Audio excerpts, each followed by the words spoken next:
Glória a Deus. Sabe quando Jesus, em João 14, versículo 6, ele diz: eu sou o caminho, a verdade e a vida. E ele diz: ninguém pode vir ao Pai. Ele não diz ir ao Pai. Ele não diz ninguém vai ao Pai. Ele não diz ninguém vem ao Pai, a não ser por mim. Porque ele não está apontando o Pai. Ele não está dizendo ninguém vai ao Pai. Ele está dizendo ninguém vem ao Pai. Por que ele disse ninguém vem? Porque ele já estava ali. Você só leva as pessoas aonde você está.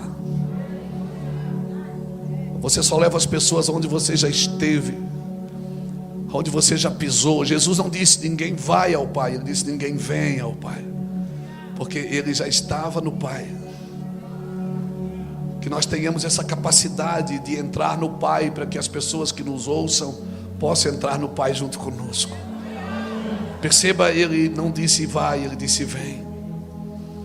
Porque gente focada de encontrar o Pai, gente focada não vive de desejo, irmãos. Vive de doutrinas, vive de hábitos, vive de rotinas de obediência. Aleluia.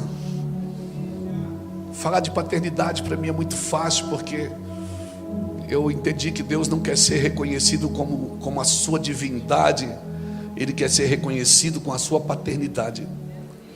Nós adoramos um Deus, mas precisamos conhecer um Pai. E Jesus não veio para começar uma religião, porque religião Israel já tinha. Jesus veio para nos mostrar um Pai. Por isso ele disse: ninguém vem ao Pai, a não ser por mim. E as pessoas diziam: mostra-nos o Pai então. E ele dizia: quem vê a mim vê o Pai.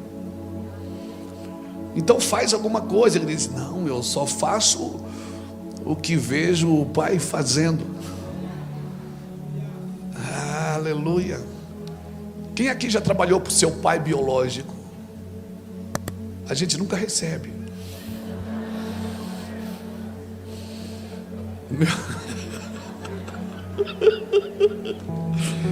Meu pai, eu trabalhei com ele quando era jovenzinho. E ele tinha funcionários, tinha pessoas que trabalhavam de carteira assinada, tudo. E eu não ganhava nada, irmão. Eu só ganhava uma coisinha final de semana. E quando dava alguma coisa errada, sabe com quem ele brigava primeiro? Eu dizia: pai, mas não fui eu. Ele dizia: mas isso aqui também é seu. Ter o entendimento e a consciência de paternidade é entender que eu faço parte da herança. Eu estou dentro. Eu não trabalho para Deus por dinheiro. Quem trabalha para Deus só por dinheiro corre o risco de servir ao diabo pelo salário melhor. Mas quem trabalha por uma herança, sabe, nós estamos aqui, nós somos herdeiros, co-herdeiros de uma promessa. Nós somos herdeiros do sacrifício de Jesus na cruz. Mas só seremos herdeiros se carregarmos a cruz também, se levarmos a cruz. Então, irmãos, nós precisamos saber onde nós estamos. Hoje, pastor Emerson, me perdoa, mas eu não vou falar de paternidade. Eu estou com uma palavra no meu coração que eu quero compartilhar com você. Eu quero falar de você.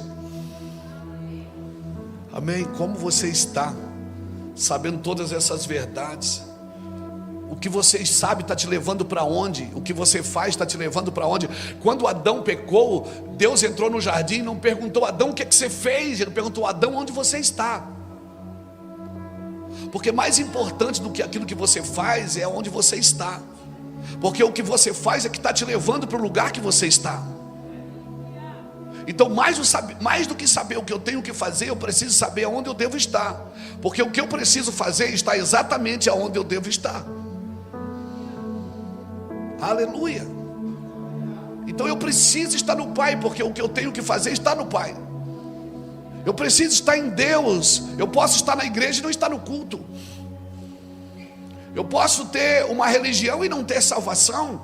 Eu posso ter uma casa e não ter um lar. Eu posso ter uma mesa farta e não ter apetite. Então também Deus conta com a minha busca, conta com aquilo que eu também quero. Eu vejo muitos crentes presos, prisioneiros das suas liberdades. são próprios prisioneiros da sua própria liberdade. Trabalharam para conquistar uma liberdade e agora são prisioneiros dela. Não tem coisa, para mim as duas maiores prisões do mundo é um lar sem paz e uma religião sem salvação. Você está num lar sem paz, você é prisioneiro. Você tem uma casa, mas não tem um lar. Se você está numa igreja sem propósito, você também só está ocupando uma cadeira. E o Senhor quer nos ensinar que nós já estamos. Cara, quando o pastor José estava fazendo a oferta, destravou assim, sabe aquele negócio, aquele estupim, que tira a chave, tira o pino da granada. Quando ele disse, já está aqui, já está pronto.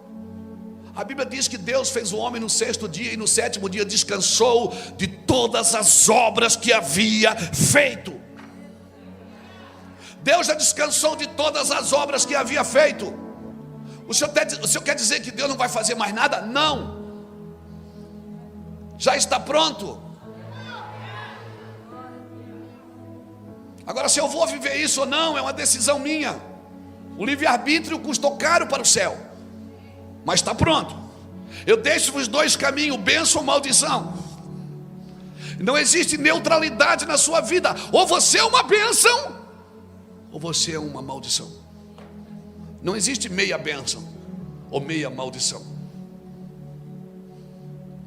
Por isso que quando falaram para Jesus, bom mestre, o jovem rico falou, bom mestre, e ele disse, por que você me chama de bom? Só um é bom, meu Pai que está no céu. Mas eu te pergunto, Jesus é bom ou não é? Mas por que ele não se deixou chamar de bom? Porque para Deus bom não é o que começa bem, é o que termina bem. E Jesus ainda não tinha terminado a sua obra. Ele não tinha gritado, está consumado. Por isso que ele disse, bom é só um, porque só ele terminou. Então deixa eu te falar uma coisa, ninguém é bom e ninguém é ruim até que termine. Tem muita coisa boa que você vê que vai ficar ruim. E tem muita coisa ruim que você diz, é muito ruim, pode ficar bom. Eu particularmente já vi coisas boas ficarem ruins, coisas ruins ficarem boas. Por isso ninguém é bom e ninguém é ruim até que termine. É no final da sua vida que Deus vai dizer, está consumado. Servo bom e fiel, entra para o seu gozo eterno. Ele não vai dizer no começo do seu ministério, no começo da sua carreira, no começo da sua vida, é no final dela. É no final do dia que Deus dizia, e viu Deus que o que ele fez era bom. Ele nunca falou no início do dia, ele falou no final. Ele construía no final do dia e viu Deus que era bom. Porque para Deus é o que termina, não é o que começa. Podem muitas coisas começarem boas e terminar más. Sabe o que eu me vejo esses dias, pastor José? Eu me vejo reevangelizando os crentes. Parece que eu estou fazendo campanha de evangelização para evangelizar de novo os crentes que já são crentes, mas precisam nascer de novo.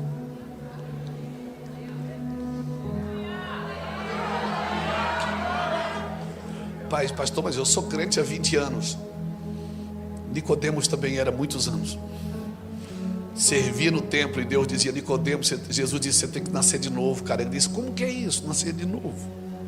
Não é só ir na igreja, não é só dar o dízimo, não é só receber a oração da fé. Mas não, Nicodemos, você tem que nascer da água e do Espírito. Você tem que desfrutar aquilo que você nasceu para viver. Eu me vejo, irmãos, reevangelizando os crentes. Para quê, pastor, reevangelizar os crentes? Para que eles vivam de novo com Jesus algo que já viveram um dia. Pastor Lulu, tem muita gente que viveu um dia com Jesus. Só levantava a mão assim, a glória vinha. Era ou não era? Não era assim? Eu sou do tempo, irmão, que a gente ia no monte e o graveto acendia. E a gente trazia o graveto para casa dentro da Bíblia, botava na sala, chamava as crianças e dizia, papai vai orar e vai acender esse negocinho aqui. E não é que acendia? As meninas diziam, Deus me livre, acende mesmo. Eu sou do tempo que a gente orava pelo pacote do alimento vazio, orava pela geladeira, quando ela não tinha nada dentro. Ela parecia a criação do mundo, só tinha água e luz. Você abria, eu sou desse tempo de abrir a geladeira e dizer: Deus, eu estou fazendo tua obra, eu não tenho de onde tirar, eu não estou roubando de ninguém, eu não estou fazendo nada de errado, Senhor, me ajude. Daqui a pouco chegava alguém na sua casa, disse assim: Luiz, rapaz, eu não sei como é que você vai receber isso, mas eu estava no mercado agora, rapaz, fazendo compra para minha casa, Deus mandou fazer uma compra para vocês. Quem já viveu isso, irmão? Quem já viveu isso? Meu irmão, essas coisas, as pequenas coisas que movimentavam coisas grandes dentro da gente, eram coisas, mas hoje a gente tem o dinheiro para comprar, a gente não ousa mais a orar por coisas, parece que são insignificantes, e a gente até diz: isso aí eu já passei, Deus me livre, já passei por aí, para não passar de novo. Os homens caem por causa da fartura, não é por causa da necessidade. É quando eles têm mais do que eles precisam, aí em vez de eles aumentar o tamanho da mesa, eles aumentam o tamanho da cerca. Querido, deixa eu te falar uma coisa. Nós buscamos tanta liberdade, e hoje muitos de nós estamos presos na liberdade que buscamos. E o que é que nós precisamos? Nós precisamos voltar a ser escravo de Cristo. Voltar à origem, essa é a origem. É a conferência, a origem, não é? Nós temos que voltar a ser prisioneiros de Cristo. Quando Paulo estava preso, os judeus diziam: Paulo é nosso prisioneiro. Os romanos diziam: Paulo é nosso prisioneiro. E Paulo dizia: gente, vocês estão brigando, fica tranquilo, eu sou prisioneiro de Cristo. Eu estou aqui porque Jesus quer, não é porque vocês querem. Agripa diz: solta ele, solta esse maluco. Paulo diz: eu não quero ser solto, não, eu quero ir para Roma. Mas eu estou soltando você. Não, rapaz, você não entendeu, eu quero ir para Roma, Deus falou que eu vou morrer por lá. Você precisa entender, quando você anda no propósito, irmãos, todas as coisas cooperam para o bem daqueles que amam a Deus e andam segundo o seu propósito. Tudo que nós queremos é voltar a ser escravo de Cristo. Tudo que nós queremos é voltar a uma vida simples, regada de coisas que só servem para servir a Deus. Por isso que a Bíblia diz em Eclesiastes capítulo 3 versículo 11 que Deus colocou a eternidade no coração do homem, porque nada nessa terra satisfaz um homem que carrega a eternidade dentro de si. Nada, um homem que vive no padrão eterno, ele não dá atenção para coisas passageiras. O homem que vive num padrão eterno, tudo que ele vai fazer é pensando na eternidade, pensando quando Jesus virá, como será. Oh meu Deus, e ele virá, irmãos.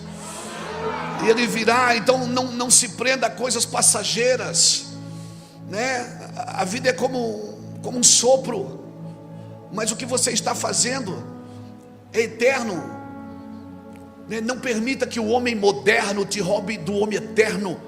Não permita que a mulher moderna te roube da mulher eterna, daquela pessoa que vai viver com Cristo na eternidade. Céus e terra vão se encontrar em você. Entenda isso. Por isso que Deus colocou a eternidade no coração do homem, porque nada nessa terra satisfaz um homem, porque você não é daqui, você foi formado do pó da terra, mas você foi criado em Deus. Ele te elegeu nele antes da fundação do mundo. Você pertence ao Senhor e Ele te elegeu nele. Efésios 1 versículo 4, Ele te elegeu nele. Você tem uma origem, Ele é a tua origem. A tua origem não é o ventre da tua mãe. Por isso você pode ter sido rejeitado desde o ventre. A tua vida não começou ali. A tua vida começou antes de chegar ali.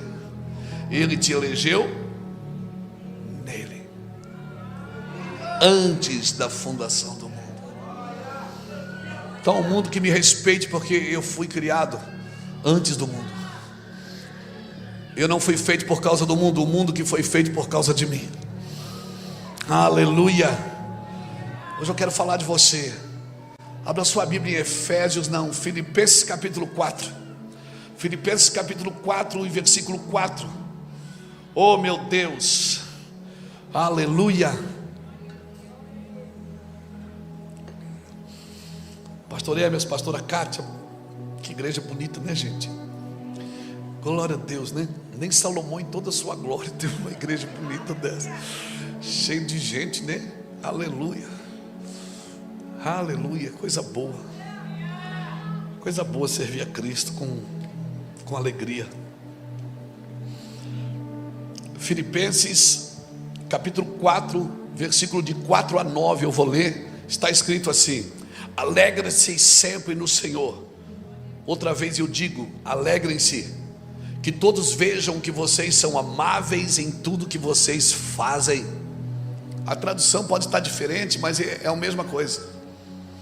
Que todos vejam que vocês são amáveis em tudo que vocês fazem. Essa aí, NVT, essa mesma, é a mesma minha. Glória a Deus. Lembre-se de que o Senhor virá em breve. Não vivam preocupados com coisa alguma.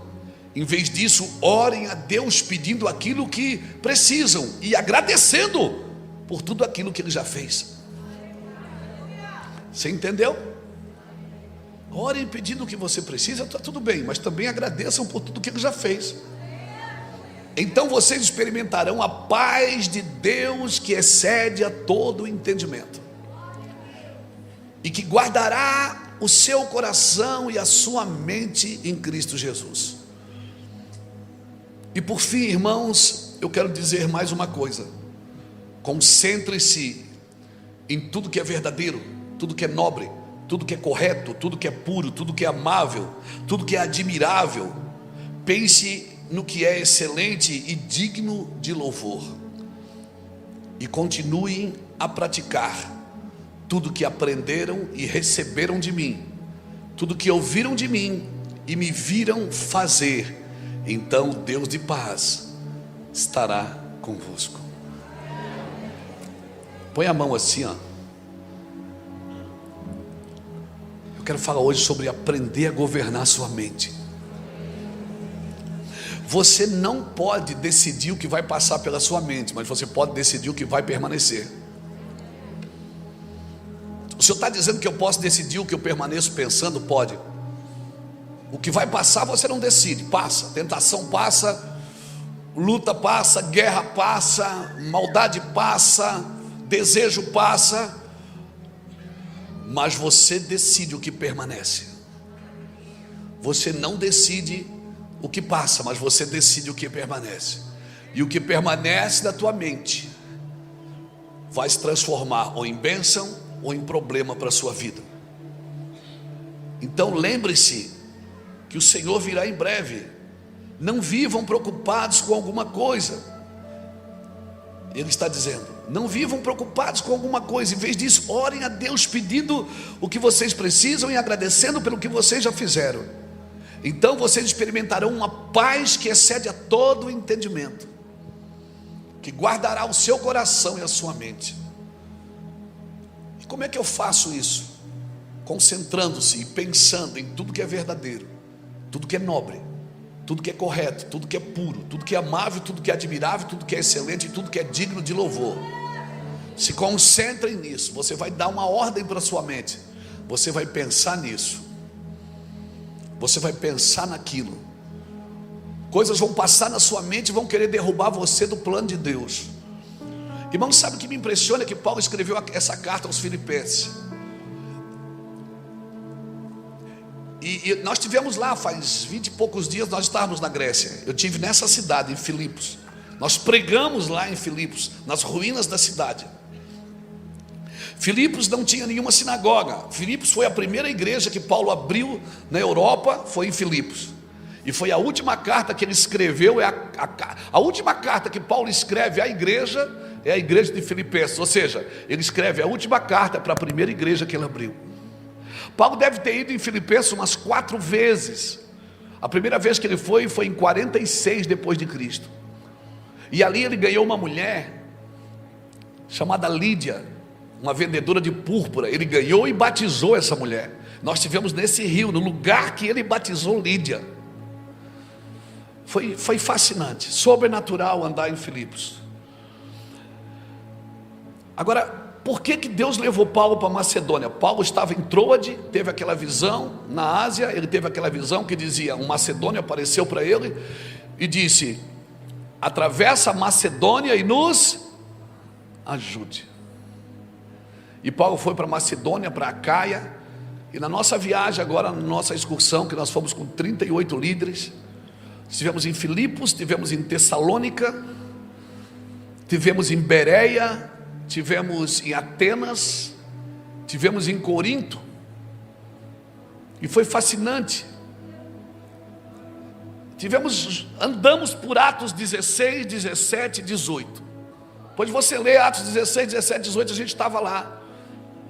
As cartas que Paulo escreveu a Coríntios, quando ele chama o povo de Coríntios de carnal, ele diz: vocês são carnais, eu tenho muito para vos dizer, mas vocês são carnais. Embora Paulo disse isso aos Coríntios, ele escreve 2 cartas para Coríntios. Ele fica em Coríntios 1 ano e 6 meses, e de lá ele escreve a carta aos Romanos. Paulo sai de Atenas, que era o berço da inteligência, da cultura do mundo. A cultura nasceu na Grécia, a democracia nasceu na Grécia, a matemática nasceu na Grécia, o teatro nasceu na Grécia, a Olimpíada nasceu na Grécia. E Paulo sai, ele vai em Atenas, vai no Areópago, ele prega lá aos epicureus, sai vaiado. Eu acredito que ele sai um pouco frustrado de Atenas, tanto é que ele nunca mais voltou a Atenas e não escreveu nenhuma carta para Atenas. Dali ele sai, ele anda 40 quilômetros, que é a cidade de Corinto, e chega lá um povo carnal, onde tem uma deusa lá chamada Afrodite. Em cima do monte tem um templo da deusa Afrodite, que as prostitutas desciam para se envolver com os homens que trabalhavam na cidade. Paulo chega lá e diz: vocês são carnais, muito carnais. Mas eu me impressiono que para esse povo carnal, Paulo ensina sobre dons,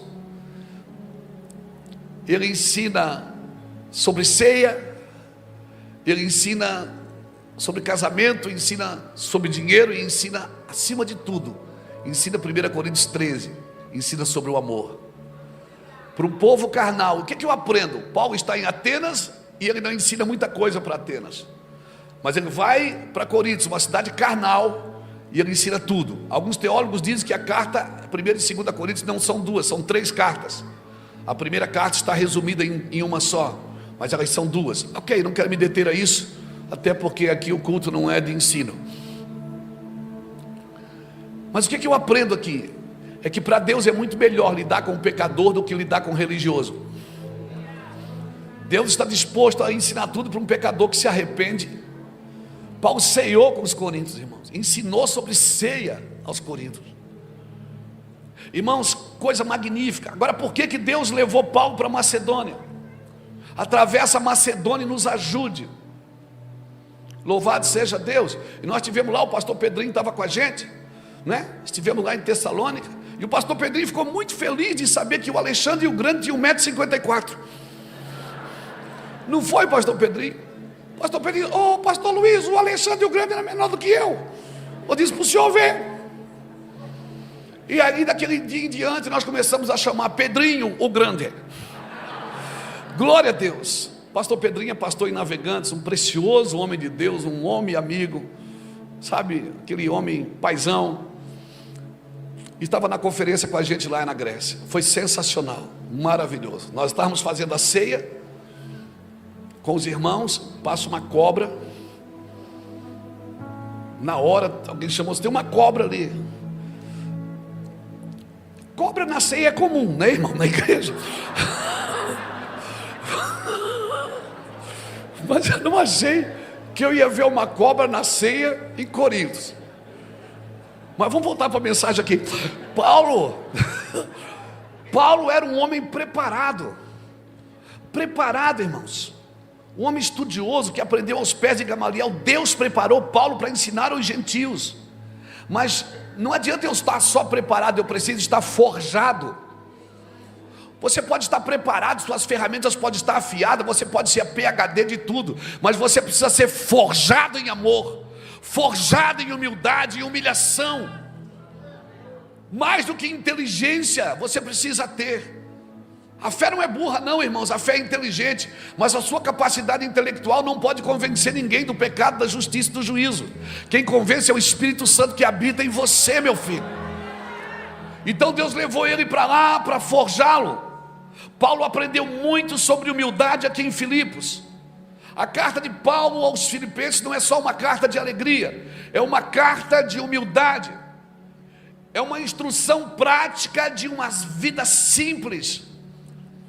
Irmãos, o evangelho é simples, amém? Nós que fomos complicando ele no caminho, nós que fomos dizer que tem que fazer isso para ter aquilo, tem que fazer aquilo para ter o outro, nós fomos criando regras sobre regras, preceitos sobre preceitos, e vamos cansando no caminho, porque nós criamos regras que nem nós fazemos, e nós vamos de alguma forma anulando a graça. Aí quem não anula a graça, acha que tem graça demais, que não precisa de princípio. Existe um distúrbio na mente do cristão, hora de mais, hora de menos. Nós não somos dosados, por quê?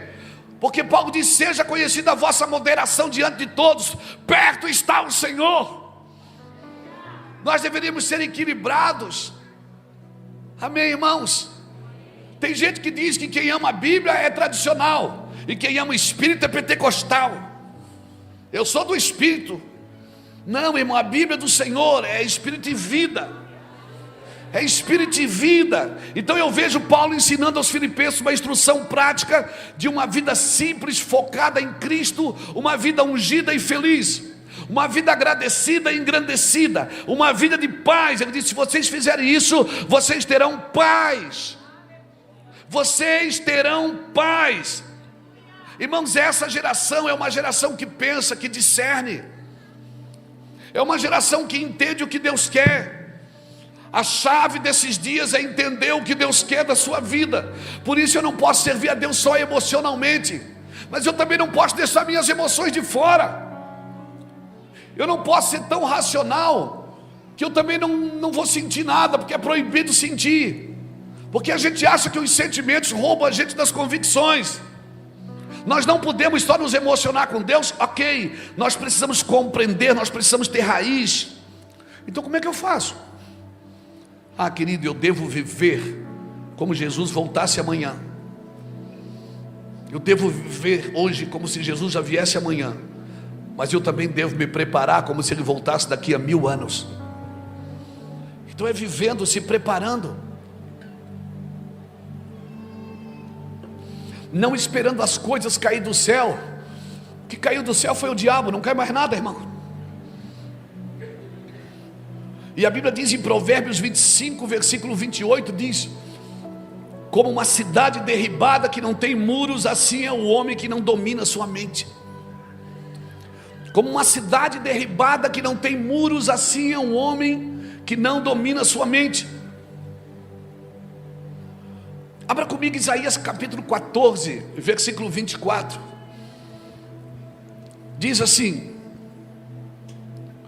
jurou o Senhor dos exércitos dizendo: como pensei, assim sucederá, e como eu determinei, assim se efetuará.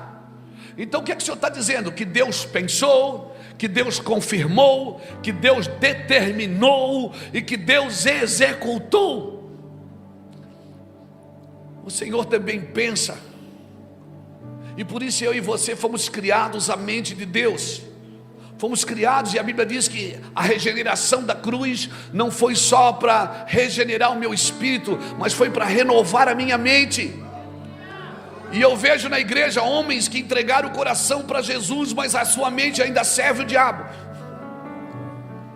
A sua mente ainda não está presa. Irmãos, essa distância entre o seu cérebro e o seu coração tem 45 centímetros. É um côvado. Se você aprender a sincronizar isso pelo Espírito de Deus, mente renovada, espírito regenerado, coração regenerado. Irmãos, nós perdemos a mente de Deus no Éden, mas nós reconquistamos a mente de Deus na cruz. Eu não estou falando de inteligência, eu não estou falando de acúmulos de conhecimento, eu estou falando de uma sabedoria que vem do alto, que é primeiramente pura, tratável, cheia de misericórdia, sem hipocrisia e sem parcialidade com o mal. Pastor, mas eu estou fazendo faculdade, eu vou ser juiz, vou ser advogado, vou ser engenheiro. Glória a Deus, irmãos, mas uma faculdade prepara você para a terra. Pegou? Ela não redime sua sabedoria na vontade de Deus. Como é que é isso? 1 João capítulo 5, versículo 4 e 5. Há uma diferença de vencer no mundo e vencer o mundo.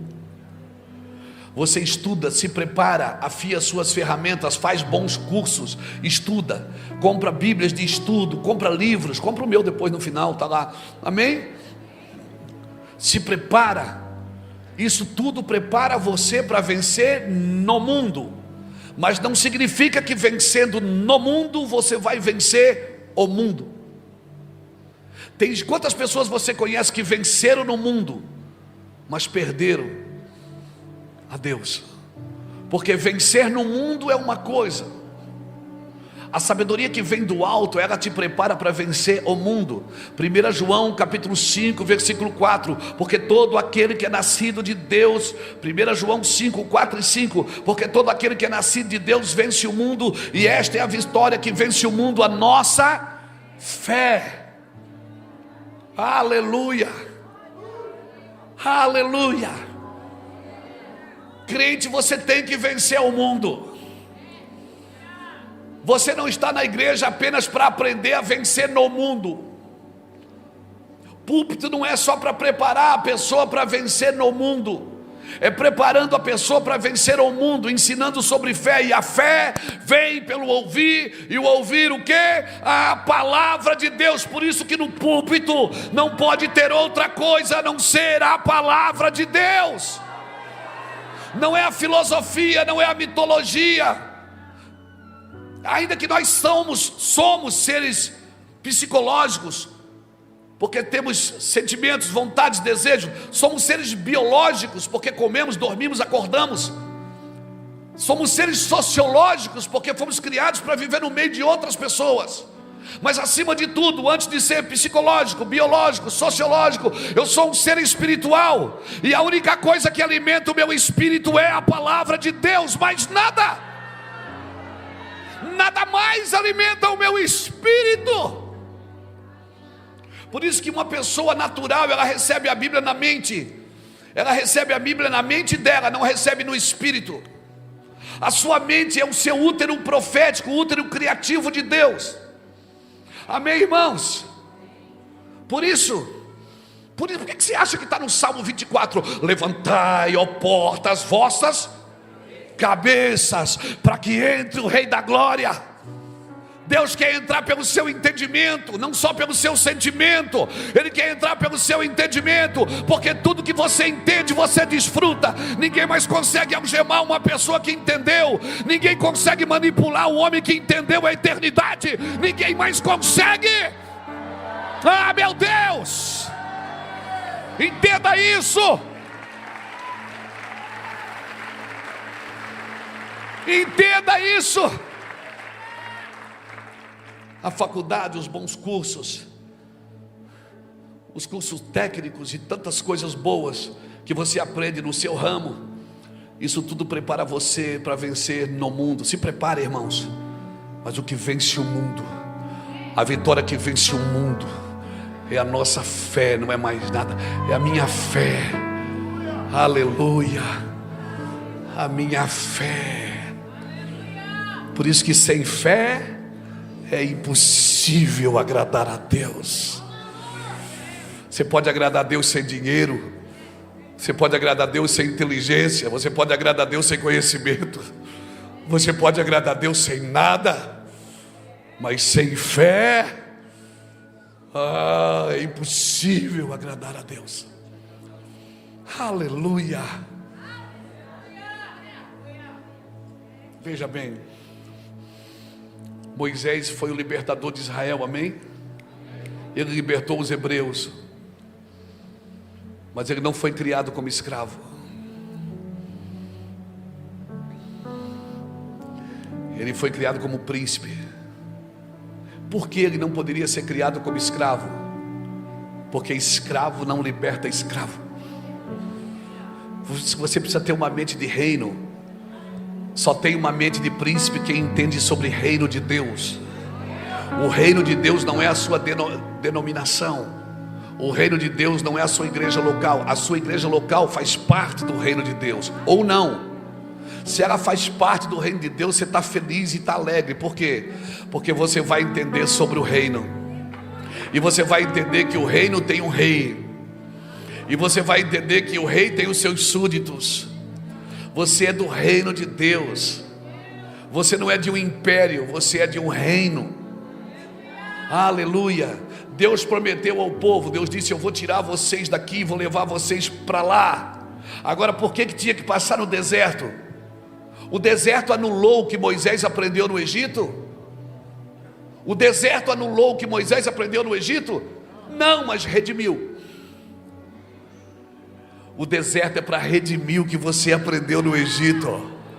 Quantas pessoas que lá, não levanta a mão não, mas quantas pessoas que no mundo, meu Deus, os caras eram espertos, dava nó em pingo d'água. Quem, irmão? Só faz assim.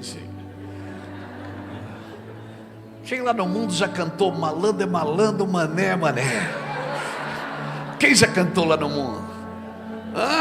Quem dava nó em pingo d'água, irmãos? Eu era vendedor de flor e outras coisitas mais. E aí eu vendia flor, rapaz. E a nossa frase predileta era: nem as flores têm a mesma sorte, umas enfeitam a vida, outras enfeitam a morte.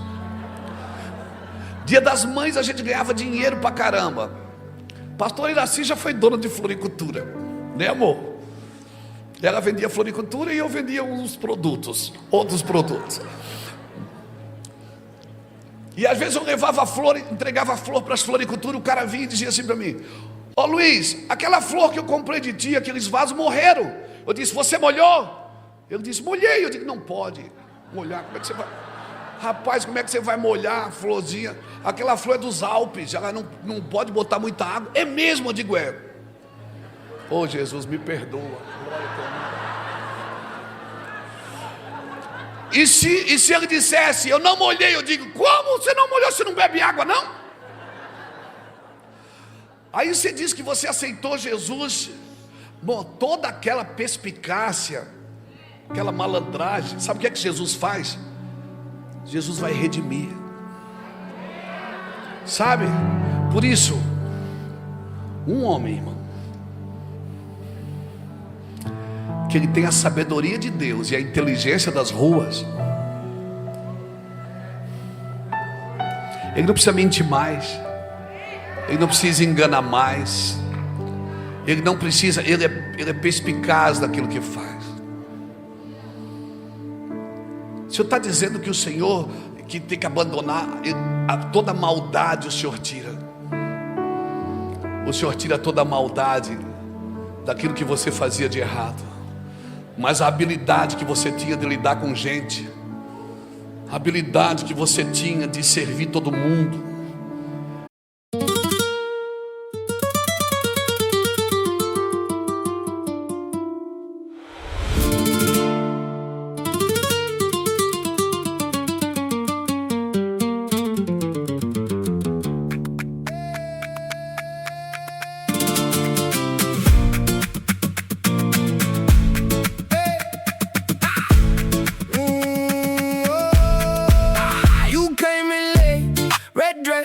black stare, tapped on my chest like you on the air. I said, who are you? You said, don't ask twice. Gold on your hands and a blade in your smile. Hey, you move like fire. Hey, you cut so clean. One look, one... De vender até colírio para cego. Essa habilidade Deus não tira de você. Como isso, pastor? Só que você vai ter que passar o deserto. O deserto é para te redimir. Nós precisamos aprender a redimir o que nós aprendemos com o mundo, porque muitos de nós vamos vencer no mundo. Você não quer prosperar, não? Você não quer ser o maior do seu ramo na terra? Você não gostaria de prosperar? Não gostaria? Então você não tem problema nenhum você vencer no mundo. Mas você tem que vencer no mundo, vencendo o mundo pela fé em Cristo. com a sabedoria de Deus, com a perspicácia de Deus, Deus vai redimir, irmãos, porque o deserto não anulou o que Moisés aprendeu no Egito, mas redimiu tudo. Redimiu. O deserto, a Arábia, ela não anulou o que Paulo aprendeu aos pés de Gamaliel, mas ela remiu tudo.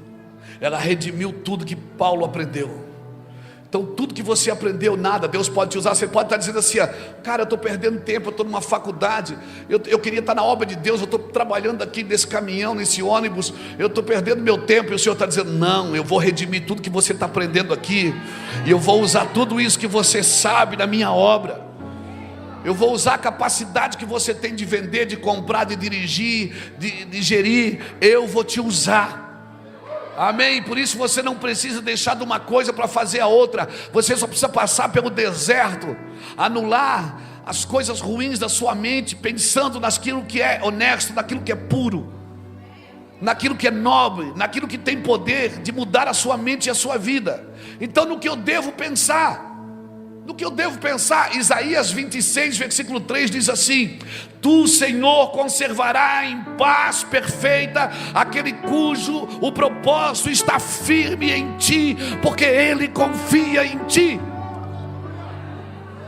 Tu conservarás em perfeita paz aquele cujo propósito é firme em ti, porque ele confia em ti. O homem que tem a mente focada em Deus, como o apóstolo Paulo fala em Colossenses capítulo 3, versículo 1 e 2, buscai as coisas que são do alto. No versículo 2 ele diz, pensai nas coisas que são de cima, porque os pensamentos dão início às suas ações.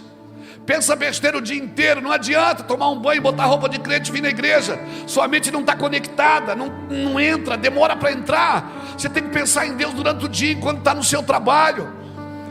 Você tem que buscar Deus. Passou a imoralidade, você diz, está amarrado em nome do Senhor Jesus. Eu repreendo, a minha mente ela pensa em Cristo, eu tenho a mente de Cristo.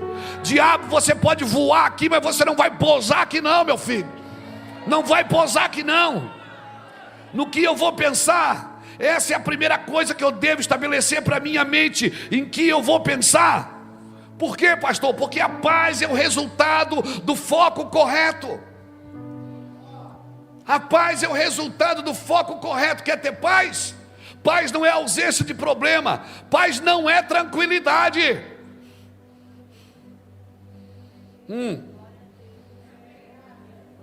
Paz é guerra constante. Mas você está pedindo para alguém orar para passar a tribulação. Não vai passar. Paz não é tranquilidade. Não seja ingênuo, você nunca terá tranquilidade.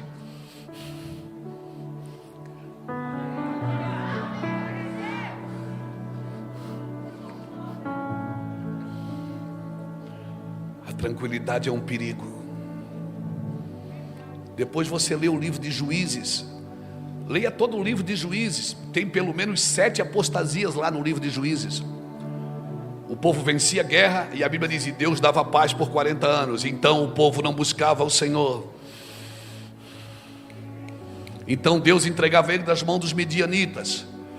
Então eles oravam, Deus consertava tudo, e Deus dava paz por 80 anos. Mas o povo não buscava o Senhor. A tranquilidade é um perigo. Por isso você vai estar em constante guerra. Pastor, nunca vou ter paz? Não, você vai ter paz, não vai ter a tranquilidade. Você vai ter que ter paz no meio da guerra. Aleluia. A paz mental se alcança pelo tempo que você pensa em Deus. Como está a sua mente é o resultado do que você está pensando. Assiste pornografia o dia inteiro para você ver o que você vai pensar, até você fazer. Assiste coisas erradas o dia inteiro. Passa o dia inteiro nos joguinhos da internet para você ver o que você vai fazer, vai pensar. Você vai virar competitivo, vai virar chato, tudo você quer fazer para ganhar. Por quê? Porque você passa o dia inteiro treinando a sua mente para ganhar, nunca para ceder.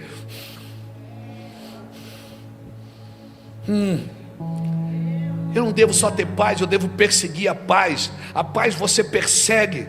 Como? Perseguindo ela na sua mente, pensando nele, nas coisas dele, você encontrará paz.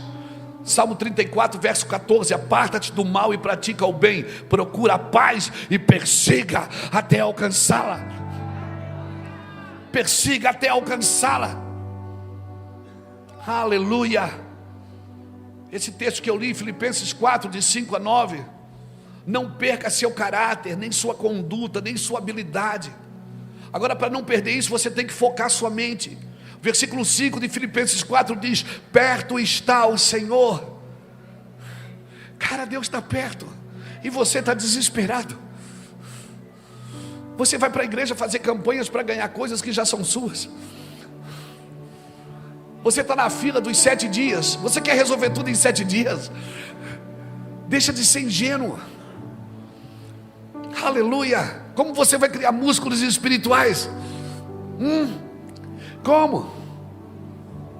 Aí a gente diz ainda: eu estou fazendo o jejum de Daniel. Qual? 21 dias só comendo verdura. Daniel não comeu só 21 dias. Ele orou 21 dias, mas ele comeu toda a vida.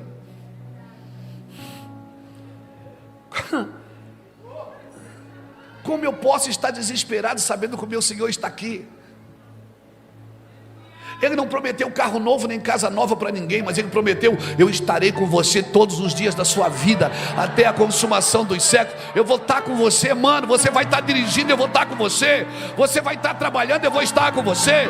Você orando ou não orando, eu vou estar com você. Porque ainda que se você foi infiel, eu vou continuar fiel, porque eu não nego a minha palavra. Aleluia.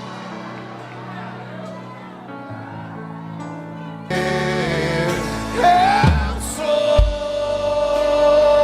só teu, eu sou só teu.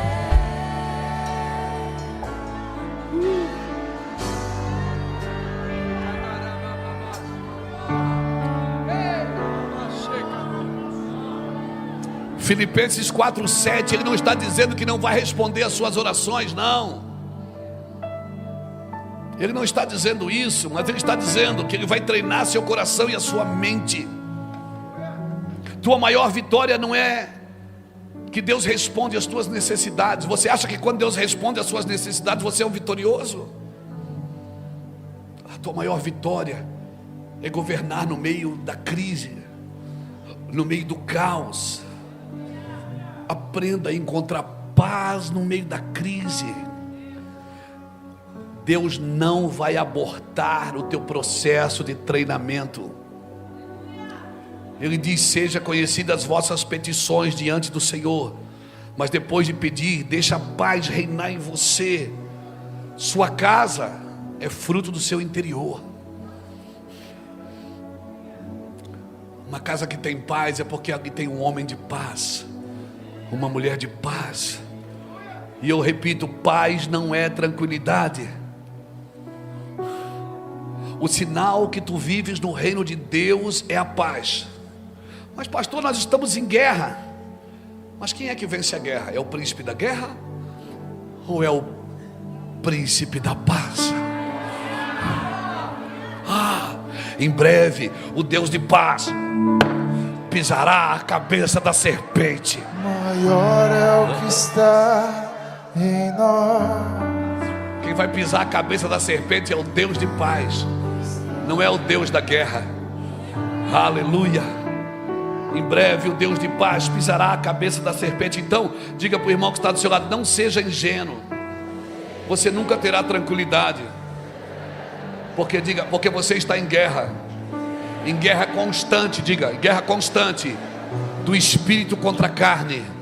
Do espírito contra a carne. Você vive em guerra. Quem vive aqui em guerra todo dia? Não, não. Quem é tentado todo dia? Quem tem vontade de bater em alguém todo dia? Quem tem vontade de falar mal de alguém todo dia?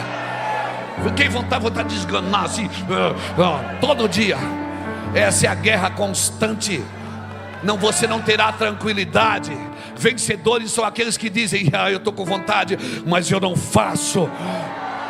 Eu não quero, porque eu sirvo ao Senhor e eu sou de Deus. Ó morte, onde está a tua vitória? Tragada foi a morte pela vitória. Ó morte, onde está o teu aguilhão? Aonde está o teu aguilhão, morte?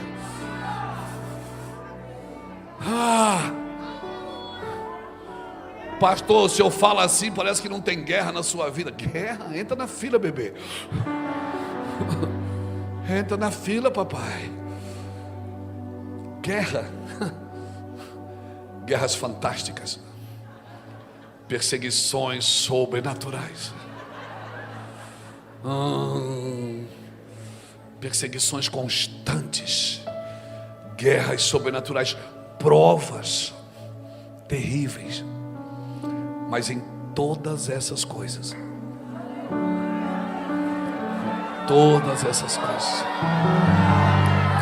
eu vou repetir, em todas.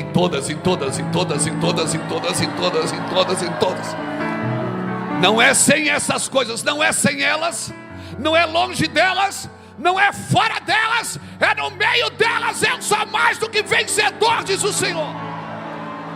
Nem a morte, nem a vida, nem a altura, nem a profundidade, nem o que há, nem o que há de vir, nada pode me separar do amor de Deus que está em Cristo Jesus, porque em todas essas coisas,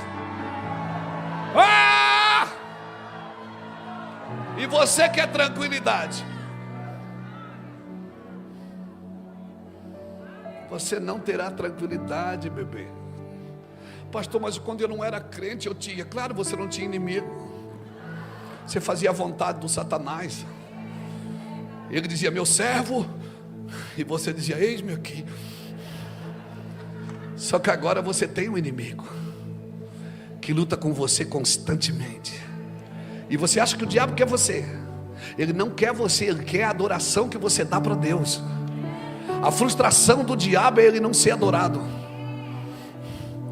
Porque as pessoas que vão para o inferno, elas vão no espírito. E o espírito não reconhece outro Deus. Por isso que no inferno tem choros e ranger de dentes, porque quem está lá está no espírito. E o espírito não reconhece outro Deus. O espírito só reconhece o Deus que soprou o espírito. Por isso uma pessoa serve ao diabo na alma, serve o diabo com o corpo, serve ao diabo com a mente, mas no espírito ele não consegue. Quantas noites eu passei numa esquina com uma arma na cintura, com um pacote de cocaína na mão, cantando o hino da igreja. E as pessoas diziam, cara, isso aí não é música de crente? Eu dizia, eu sou crente. Eu estou desviado, mas eu sou crente. É coisa de doido. Claro, a teologia não vai entender isso. Mas Deus não leu meus livros de teologia para se comportar como eu penso que Ele vai se comportar. Ele é maior do que tudo isso. E os caras diziam, cara, meu apelido era Mino. Ô Mino, mas isso aí não é música de igreja? Eu digo, eu sou da igreja, eu era da igreja. E um dia eu vou ser pastor, um dia eu vou ser crente. Eles, cara, mas é música de igreja, isso é pecado que você está fazendo. E eu falava uma coisa para eles que eu não entendia. Eu dizia assim, o diabo pode ter a minha mente, ele pode ter os meus desejos, mas ele nunca vai ter o meu espírito. O meu espírito tem saudade de Deus. O seu espírito clama, Abba Pai. Abba Pai. O cara está lá desviado com a arma na cintura. E às vezes ele está chorando. Cara, quantos telefonemas eu recebo. Pessoas que entram na internet que eu nunca vi elas. E elas dizem, pastor Luiz, eu estou aqui, estou assim, com essa arma na mão, estou aqui, cara, eu sei que Deus fez algo na sua vida, ora por mim. Eu digo, filho, você está onde? Ele me diz o lugar. E eu começo a estender minhas mãos e a orar por eles. Ei, eu vou te falar, quantas pessoas estão em pecado, em prostituições, em imoralidades, mas o seu espírito tem saudade de Deus. O seu espírito tem saudade da eternidade. Cada vez que eu ouvia uma música de crente eu chorava, cara. Cada vez que eu ouvia uma música de crente eu chorava, porque o meu espírito tinha saudade. Eu ia para debaixo da pia, lavava o rosto e dizia, Jesus, um dia eu vou sair daqui, um dia o Senhor vai me tirar daqui, me tira daqui. Tragada foi a morte pela vitória. Onde está, ó morte, o teu aguilhão? Onde está, ó morte, a tua vitória? Então eu vou repetir: você vai viver em guerra constante. O espírito contra a carne vai lutar todo dia. O seu espírito e a carne, enquanto você tiver os dois códigos, vivendo mais um dia, Ele enxugará dos seus olhos todas as lágrimas. Um dia Ele vai tirar você dessa luta constante, e você vai entrar na eternidade, e você vai ver que valeu a pena. Você vai dizer: cara, valeu a pena, Jesus. Obrigado por me segurar em vida. Obrigado porque eu não cedi, eu não recuei, eu não voltei para trás. Eu tinha tantas vontades, Senhor, mas eu renunciei. Sabe quem são os vitoriosos? Aqueles que têm a capacidade de dizer não para a sua carne. Vives em guerra, e você não sabia, eu vou repetir: você vive em guerra, a guerra contra a carne. Do que adianta você ter agilidade e não ter paz? Do que adianta você ser um líder e não ter paz? Acha paz, procure até encontrar. Agora que você achou paz, o versículo 8, aí tu já podes entrar no versículo 8 do capítulo 4 de Filipenses. Agora você já pode entrar no versículo 8. Finalmente, irmãos, tudo que é verdadeiro, tudo que é respeitável, tudo que é justo, tudo que é puro, tudo que é amável, tudo que é de boa fama, se há alguma virtude, se há algum louvor, existe nisso, seja isso o que ocupe os vossos pensamentos. Então todo dia, quando você pensar em pornografia, você diz: não, eu vou pensar em pureza. Quando vier corrupção na sua mente, você diz: não, eu não vou enganar ninguém, eu vou pensar em justiça. Agora você já pode entrar no que é bom. Só é possível entrar no que é bom se estás em paz. Quem não conquista a paz não vai conquistar o governo da sua mente. A mente é governada pela paz, irmão. E depois de conquistar a paz, ela tem capacidade de decidir o que pensar. Uma mente de governo, ela primeiro precisa ser governada. Como que eu vou ajudar pessoas se eu não governo nem a minha mente? E ela é governada pela paz. Então anota aí. Primeiro, tu não podes pensar em qualquer coisa. Segundo, não é o diabo que decide o que você tem que pensar. Terceiro, ninguém pode decidir o que você deve pensar. E quarto, você é que tem que decidir o que você deve pensar. Porque se você não decidir, o diabo vai trabalhar na sua incontinência. E aquilo que permanece na sua mente torna-se tentador. Gente que governa a sua mente vai governar ambientes. Todo avião que eu entro, eu piso dentro e digo: em nome de Jesus, eu governo sobre esse lugar. Todo restaurante que eu entro, todo shopping, todo carro, todo ambiente. Por isso que o Senhor disse: quando tu pisares a planta dos teus pés, eu vou te entregar esse ambiente por herança. Sabe o que o Senhor está dizendo? Você pode amarrar as trevas ali. Você pode pisar ali e tomar posse daquilo. Gente que governa a sua mente, governa tudo ao seu redor. Amém, irmãos? Pastor, mas que guerra constante? Guerra vai ser constante. Vai ser guerra constante. Quando nós começamos o Meuvan, o nosso problema era R$1.000, R$1.200 para pagar o aluguel do galpão. Hoje é milhões por mês para manter missionários, manter pessoas, manter obras, manter viagens. Aleluia. Só aumentou o tamanho da luta, mas também aumentou o tamanho da fé. Porque se tu és fiel nas coisas pequenas, tu vais aprender a ser fiel nas coisas grandes. Aleluia. Tu vais ser fiel nas coisas grandes. Marcos capítulo 4, versículo 35 a 41. Eu não vou ler, depois você lê em casa. Marcos 4, 35 a 41. Depois você lê também Marcos 5, de 1 a 6. Jesus fala para os discípulos assim: vamos para o outro lado? Vamos para o outro lado. Atravessar o mar da Galileia. Jesus está indo o quê? Salvar um homem que está dormindo lá no cemitério. Um gadareno, você conhece como gadareno, em Gadá. Jesus está aqui e diz: vamos para o outro lado. Ele está indo lá colidir com os espíritos que estão atormentando aquele homem. Jesus pega uma almofadinha, vai dormir na proa do barco, na polpa do barco, vai dormir. De repente o barco começa a afundar, a água começa a entrar, o mar revolto, o vento revolto. Os discípulos vão lá e dizem: mestre, você não está vendo, a gente vai morrer, você não está se importando não? Jesus vai lá, dá uma voz: aquieta-te mar, aquieta-te vento, se é eu, volta a dormir. Quando Jesus chega em Gadá, a luta que ele foi guerrear já estava vencida. O gadareno veio e se prostrou aos pés de Jesus. Muitos lugares que Jesus vai levar você, a luta não vai ser quando você chegar lá, ela vai no caminho. Você tem que ter discernimento para você aprender a lutar. Nós íamos para Franca, pegamos um avião de Navegantes para Campinas, um avião de Campinas para Ribeirão Preto. A gente está muito cansado, irmãos, estamos viajando demais mesmo, cansado. Eu estou dormindo no cabide. E nós vamos parar agora essa semana. Quando chegou em Ribeirão Preto, a empresa aérea, que eu estou doido para dizer o nome, nos enganou, porque eles enganam a gente, eu não vou dizer. Foi em Campinas.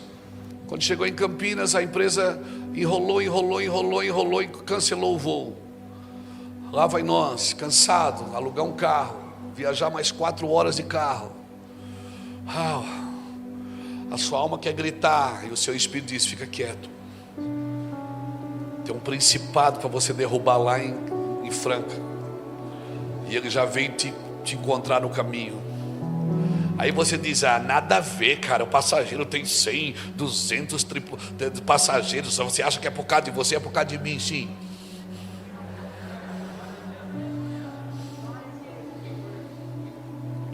E nós fomos, eu quis na hora botar minha alma para fora. O Espírito Santo: fique quieto, entenda o que você está indo fazer em Franca. Irmãos, nós chegamos em Franca, nós não precisamos nem fazer nada.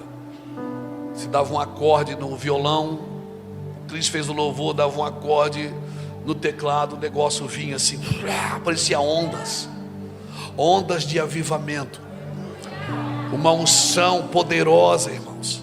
Então entenda, muitos lugares que Deus vai enviar você, o confronto não está no lugar, está no caminho para chegar nesse lugar. Jesus, ele venceu o gadareno, não foi em Gadá, ele venceu no mar, na tormenta. Se tem tormenta, é porque o teu nível de unção vai aumentar para você chegar naquele lugar. A unção aumenta com a tormenta. A unção aumenta com a tormenta. Escreve aí. A unção aumenta com a tormenta. Quando você é uma criança, você recebe tudo na mão, você para na frente: pastor, ora por mim. O pastor ora, estamos aqui para orar. Mas depois que você é adulto, você tem que buscar Deus, porque Deus está formando em você um homem de governo, uma mulher de governo, alguém que vai aprender a dominar os ambientes. Ambientes é no mundo do Espírito, irmão. Eu não estou falando de título, dar o lugar para o pastor, porque ele é o pastor, ele tem que ser honrado. Não estou falando dessa honra. Eu estou falando de você pegar no mundo espiritual, sabe, de você catar no mundo espiritual e dizer: essa terra aqui é minha, Satanás. Você não pode, você tem que entender. Mas pastor, é uma guerra todo dia. A guerra sinaliza que você está no lugar certo.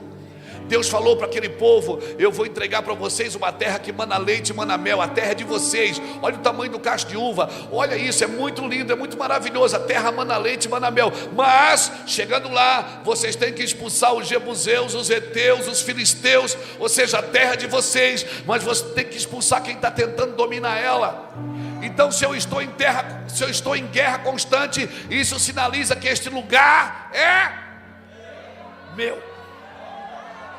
As guerras estão dizendo para você: esse lugar é meu. Mas a gente desiste,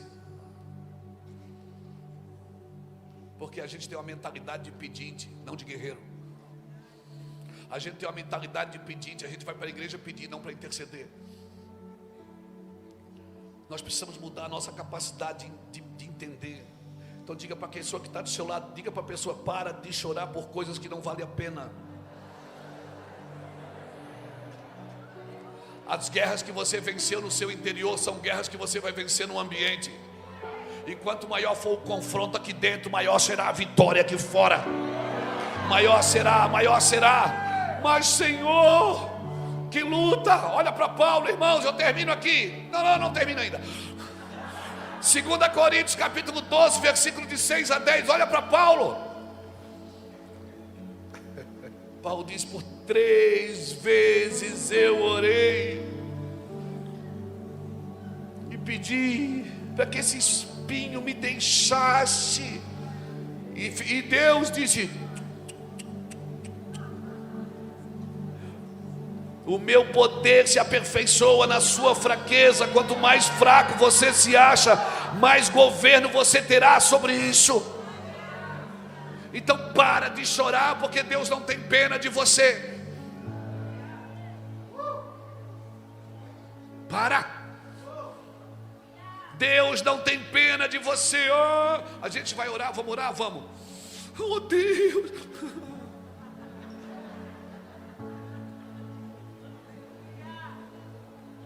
Quantos homens espiaram a terra? Quantos homens espiaram a terra? Quantos voltaram acreditando nela? Qual é o nome dos 2? Qual é o nome dos outros 10? Ele não sabe, porque nem Deus deixa a gente lembrar de gente incrédula. A gente não lembra de gente incrédula. Os nossos modelos são aqueles que avançam. E se ele recuar, a minha alma nele não tem prazer. Porém nós não somos daqueles que retrocedem para a perdição. Nós somos daqueles que avançam para a vida eterna. Aleluia. Aleluia. Nós somos daqueles que avançam para a vida eterna. Encontre paz na sua fraqueza. Encontre paz na sua fraqueza. Não espere ser forte para viver a paz dele. Você pode vivê-la agora. Mas pastor, o que eu vou falar vai te chocar, mas é isso que eu creio. Não foi só uma oração que mudou Paulo, mas foi porque ele entendeu. Paulo precisava passar por isso, para descobrir no meio da sua fraqueza, que ele poderia viver um nível maior de dependência de Deus. A sua fraqueza vem mostrar para você que você pode viver um nível maior de dependência de Deus. Todo dia eu acordo, dor no pescoço, ai, dor na perna. Vai, sai! Diga não sempre para a dor. Diga não sempre para a enfermidade. Não se acomode nela. Não tenha doenças de estimação. Você pode estar morrendo numa cama e você vai dizer: eu sei que o meu Redentor vive. Se vai valer a pena, vai valer a pena, vai valer a pena mesmo. Descubra em meio à sua fraqueza um nível maior de dependência de Deus. Mas pastor, por que é tão difícil? Sabe por que o teu treinamento é tão alto? Porque o teu chamado é tão alto. Aquele que muito é dado, muito é exigido. Essa é a forma de Deus te manter na mão dele. Aleluia. Essa é a forma de Deus furar o seu balãozinho de vaidade. Essa é a forma de Deus furar o seu balãozinho de soberba. Quando você começa a ficar grandão, Deus vem com o balãozinho. Aí, quantas vezes, né, Juscelio, que a gente prega domingo. Às vezes eu prego domingo na igreja, tem 1.500, 1.600 pessoas. Às vezes tem gente sentada no chão, mais 6, 7 mil pessoas acompanhando pela live na internet. Meu Deus, é um culto para 10, 15 mil pessoas. Meu irmão, eu venho assim, ó, com eco, receba. Irmão, blá, blá, blá, blá, aquela multidão de gente caindo, cadeira voando. Tem uns que levantam a cadeira assim. Meu Deus, eu saio dali daquele culto pensando: uau, meu Deus, o que Deus faria ser um cara que nem eu.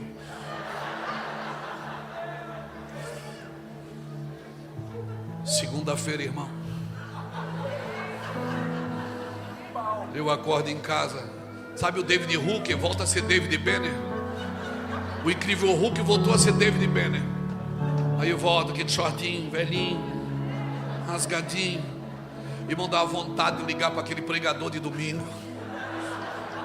Dá vontade de ligar para o Luiz Hermínio e dizer: ô Luiz Hermínio de ontem, você pode orar por mim, Luiz Hermínio de domingo? Você pode orar por mim, Luiz Hermínio de domingo? O Senhor diz: não, Luiz, eu gosto é do Luiz da segunda. Porque o Luiz da segunda não tem plateia. O Luiz da segunda tem dor de cabeça, porque gritou muito. O Luiz da segunda-feira, ele tem dor no corpo, porque ele esqueceu que ele já vai fazer 58 anos. Ele pensa que é marabalista. Aí naquela segunda-feira vem a tristeza, irmão. Ele pensa que é aquele cara que é marabalista, não, trapezista, né? Trapezista, marabalista não existe, né? Como é que é o nome? Que mala o quê, meu filho? É mala mesmo, o cara é uma mala. Malabarista, não, é trapezista que eu quis dizer. Ainda falei errado. Aquele cara da segunda-feira, ele está lá, irmão. Ele pega a Bíblia, não vem uma palavra. E o financeiro da igreja já liga: ó, hoje tem que pagar não sei o que, não sei o que. Eu digo: vai incomodar outro, meu filho. Hoje é segunda. E o pior é que ele é meu filho mesmo. Ele diz: não, a gente tem que cobrir isso, tem que cobrir aquilo. E as entradas ontem não foi o suficiente. Como é que eu faço?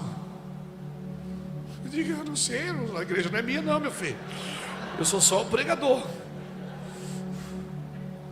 Você está me entendendo? Então deixa Deus explorar a sua fraqueza, mas não perca a sua mente, encontrando as respostas de Deus na sua mente. Você não vai ser vulnerável ao inimigo, irmãos. Por isso eu ouso dizer nesta noite para você: levantai, ó portas, vossas cabeças. Para quê? Para que entre o Rei da Glória. Abra sua mente sem perder seu cérebro. Abra sua cabeça sem perder o seu cérebro. Ideias vão gerar convicções na sua vida. Convicções vão formar o seu caráter, e o caráter vai te dar um destino. É isso que Deus faz. Deus te dá ideias, e se tu proteger essas ideias, elas vão se transformar em convicções. Essas convicções, elas vão produzir em você um caráter, e esse caráter vai estabelecer um destino. Agora, pasmem, tanto o reino de Deus como o reino das trevas usam essas 4 coisas: ideias, convicções, caráter e destino. Porque o diabo também dá ideia, e isso pode gerar uma convicção, que vai gerar um caráter diabólico, que vai gerar um destino em trevas. Satanás também faz isso. Então, querido, nessa noite, o reino de Deus, ele veio para quebrar a justiça própria. O reino de Deus vai além da lei da semeadura, vai além de plantar para colher, porque no reino de Deus você vai colher até onde não plantou. No reino de Deus você não carrega uma coroa de espinhos. Quem carregou a coroa de espinhos foi ele. Ele levou a maldição da terra na sua cabeça, porque a terra produziria espinhos e abrolhos. Essa era a sua maldição. Ele pegou a coroa de espinhos, botaram na cabeça dele. Ele levou na sua cabeça a maldição dessa terra, para te dar uma coroa de justiça, para que um dia você esteja diante do Senhor e tire a coroa da sua cabeça e coloque aos pés do trono e diga: Senhor, valeu a pena. Eu não vou levar uma coroa de espinhos, eu vou levar uma coroa de justiça. Amém. Ele levou a maldição para você não levar. Por isso eu quero terminar aqui, irmãos. Quero deixar uma palavra no seu coração nessa conferência. Volte à origem. Volte a uma mente renovada, a um espírito regenerado. Não tenha medo das suas fraquezas. Quando tu estás fraco é que tu estás forte. O meu poder se aperfeiçoa na sua fraqueza. Cuidado com as distrações que vêm roubar a sua mente. Não distraia a sua mente. Às vezes você pensa que Dalila é a queda. Dalila não é a queda, Dalila é só a distração. A queda é os filisteus. Com o que você está se distraindo? Com o que você está distraindo a sua mente? Paulo era um homem preso. Ele disse: eu estou preso, mas o evangelho está livre. Aleluia, porque a sua mente estava livre. Amém, querido. O diabo sempre vai trabalhar para tentar pegar você na sua fraqueza. Mas se você entrega a tua fraqueza no altar do Senhor, o Senhor vai te aperfeiçoar. Então, tudo que é nobre, tudo que é verdadeiro, tudo que é puro, se há alguma dignidade nisso, se tem boa fama nisso, prenda sua mente nisso.